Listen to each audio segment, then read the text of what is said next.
evening. We begin tonight with our continued investigation into Dollar General store safety. Following our series of reports, local leaders are taking action. Valley News Team's Shay Taylor shows us how they are looking to try to solve that problem in Hillsboro.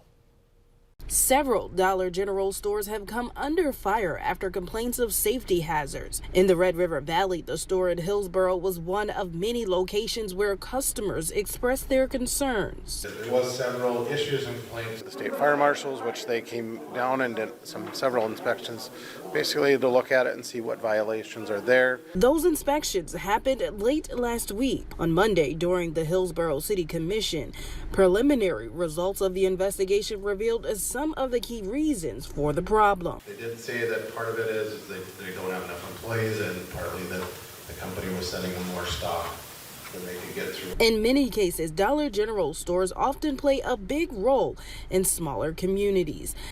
I traveled till a year ago, and just about every little town I went into, about the only thing left now was a Dollar General. Now, Hillsboro City Commissioners are hoping DG leadership will make a change. I'm hoping that Dollar General sees the situation that they have and does something to change their business plan, so to speak, to address some of these issues, because these communities, they're important to these communities. City Commission President Levi Reese says there's only so much the city can do. Under our ordinances, we could look at it through the fire department and health and safety.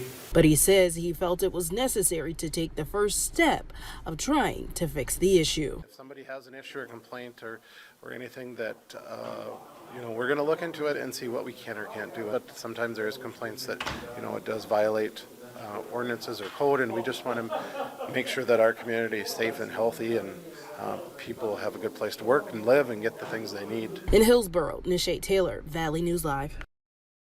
And remember, we initially got these reports about Dollar General through our whistleblower hotline. We'll keep following the story and provide updates as they become available.